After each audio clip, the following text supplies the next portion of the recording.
Hello friends, ബെസീസ് കിച്ചണിലേക്ക് സ്വാഗതം.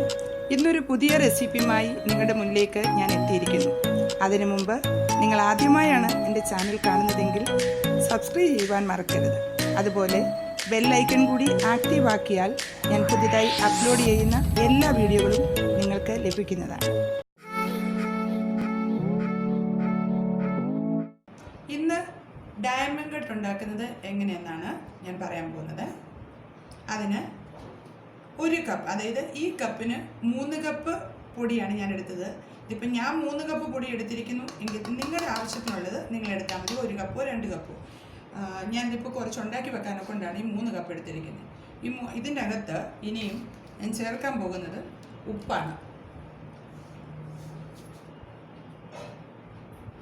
3 cup പൊടിക്ക് ഇത്രയും ഉപ്പ് ഞാൻ ചേർത്തിട്ടുണ്ട്.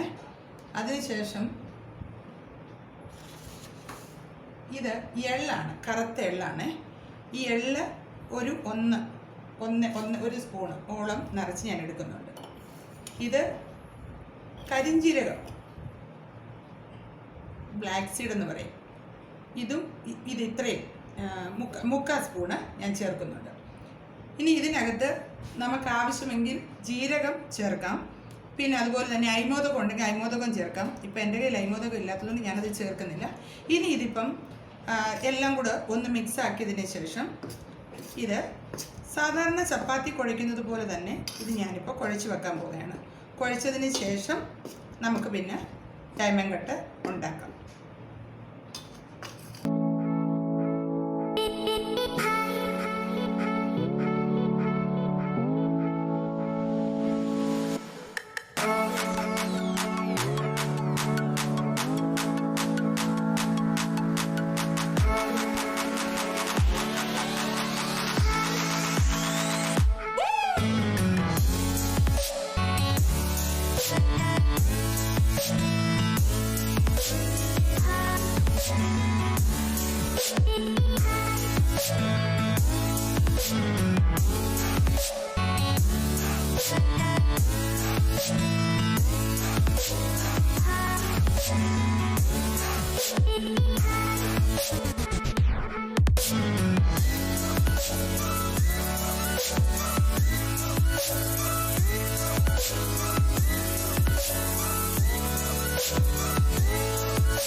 ഇപ്പോൾ ഇത് ഞാൻ കുഴച്ചെടുത്ത്, ഇത് കണ്ടോ, ചപ്പാത്തി മാവിൻ്റെ മാവ് പോലെ തന്നെ ഇത് കുഴച്ചിരിക്കുകയാണ്. ഇതൊരു 5 മിനിറ്റ് നമുക്കൊന്ന് അടച്ചു വെക്കാം. അടച്ചു വെച്ചതിന് ശേഷം നമുക്കിത് ഉണ്ടാക്കാനായിട്ട് നോക്കാം. ഒത്തിരി നേരമൊന്നും എടുത്ത് വെച്ച് അങ്ങ് മണിക്കൂറുകളൊന്നും നമ്മൾ അടച്ചു വെക്കേണ്ട കാര്യമില്ല. ഒരു 5 മിനിറ്റ് ഇതൊന്ന് കുതിരാനെ കൊണ്ട് ഇതൊന്ന് വെച്ചാൽ മതി. അതിന് ശേഷം നമുക്ക് ഇത് ഉണ്ടാക്കാനെ കൊണ്ട് നമുക്ക് തുടങ്ങാം. ഇതിപ്പം മാവ് ഒരു 5 മിനിറ്റ് ആയേ. ഇനിയിപ്പം ഞാൻ പരത്താനെ കൊണ്ട് അങ്ങോട്ട് തുടങ്ങുവാണേ. അപ്പം ഇത് പൊടി എക്സ്ട്രാ ഞാൻ വെച്ചിരിക്കുകയാണ്. ഇത് മുക്കി വേണം നമുക്ക് പരത്താനെ കൊണ്ട്, അല്ലെങ്കിൽ ഇത് കയ്യിലൊട്ടുമൊക്കെ ചെയ്യും. അതാണ് ഈ വലിപ്പത്തിലാണ് ഞാൻ ഒരെണ്ണം എടുക്കുന്നത്. എന്നിട്ട് ബാക്കിയുള്ളത് ഞാൻ അടച്ച് വെക്കുകയാണ്. കാരണം ഇത് പെട്ടെന്ന് ഡ്രൈ ആകും.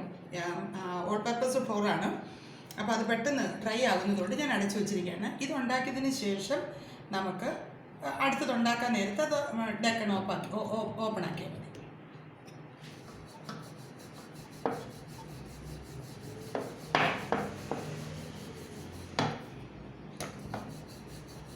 തീരെ അങ്ങ് കനം കുറച്ച് പരത്തണ്ട. ഒരിച്ചിരി കനം വേണം, എന്നാൽ കനം കൂടുകയും വരുത്. കനം ഒത്തിരി കൂടിയാൽ അത് ശരിക്കും മൂക്കത്തില്ല. ക്രിസ്പി ആയിട്ടിരിക്കണമെങ്കിൽ ഒരു മീഡിയമായിട്ട് ഞാൻ പരത്തുമ്പോൾ ഞാൻ കാണിക്കാം അത് ഏത് ലെവലിലാണ് എടുക്കേണ്ടതെന്നുള്ളത്.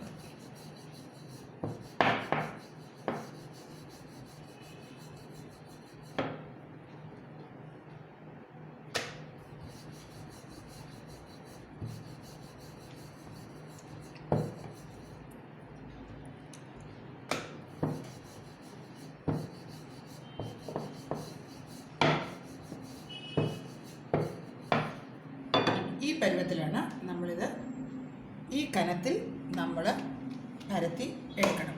ഇനിയിപ്പം ഇത് പരത്തി ഞാൻ ഈ സ്പൂൺ ഇട്ടാണ് ഞാൻ മുറിക്കുന്നത്. ഡയമണ്ട് കട്ട് മുറിക്കുന്ന സ്പൂണാണ്. അപ്പം ഞാനിതൊന്ന് മുറിക്കാൻ പോകാണ്.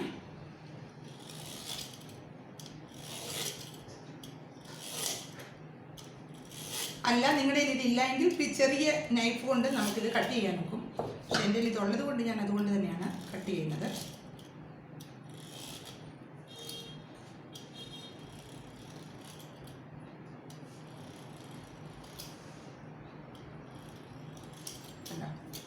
ഇതിപ്പം ഒരെണ്ണം ഞാൻ എടുത്ത് കാണിക്കാം. ഈ പരുവത്തിൽ നമുക്ക് ഇട്ടണം. ഇപ്പം ഞാൻ എണ്ണ അടപ്പിലോട്ട് വെച്ചിട്ടുണ്ട്.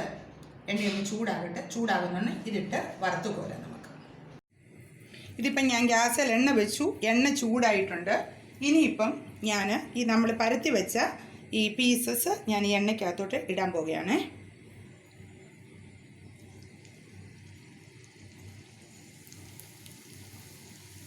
ഞാൻ കുറേശ്ശെ ഇട്ടാണ് ചെയ്യുന്നത്, കാരണം കുറച്ച് എണ്ണ ഒഴിച്ചിട്ടുള്ളൂ.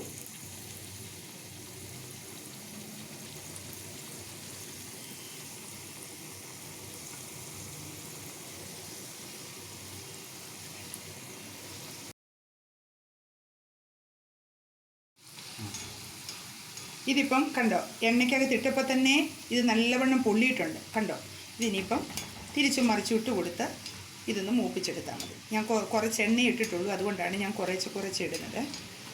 അപ്പോൾ ഇതായിരിക്കും എളുപ്പം. കാരണം എന്ന് വെച്ചാൽ ഒത്തിരി എണ്ണ വെച്ചാൽ പെട്ടെന്ന് നമുക്ക് പരിപാടി അങ്ങ് കഴിയും. പക്ഷേ എണ്ണ അത്രയും വേസ്റ്റ് ആകും. കാരണം ഉപയോഗിച്ച എണ്ണ നമ്മൾ പിന്നെ യൂസ് ചെയ്യുന്നില്ലല്ലോ ഒന്നിനും. അപ്പോൾ അതുകൊണ്ട് ചെറിയ ചീനിച്ചട്ടിക്കകത്ത് ഫ്രൈ പാനിനകത്തോ കുറച്ചെടുത്ത് വെക്കുക. ഇതിനി ഒന്ന് മൂത്തോട്ടെ.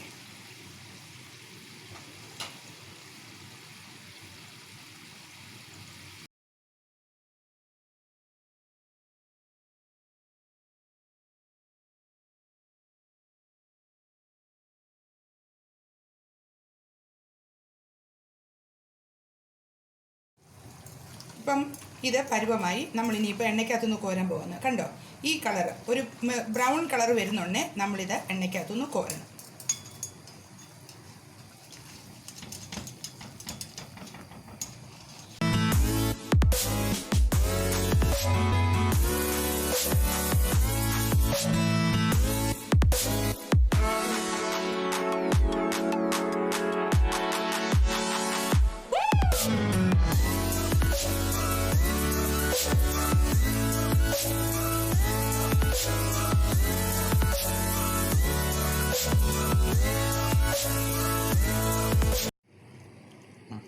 ഇതിപ്പം നമ്മൾ ഡയമണ്ട് കട്ടെല്ലാം ഉണ്ടാക്കി കഴിഞ്ഞു.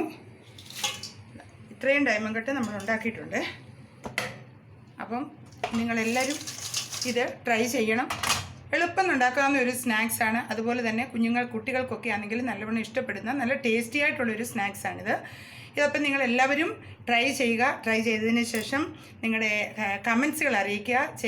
അത് നല്ലതായിരുന്നോ ഇല്ലയോ എന്നുള്ളത്. കാരണം ഒരു പ്രാവശ്യം ഉണ്ടാക്കിയാൽ നിങ്ങൾ തീർച്ചയായും പിന്നെയും ഉണ്ടാക്കും. അത്ര നല്ല ടേസ്റ്റുള്ള ഒരു സ്നാക്സാണിത്. Okay, thank you.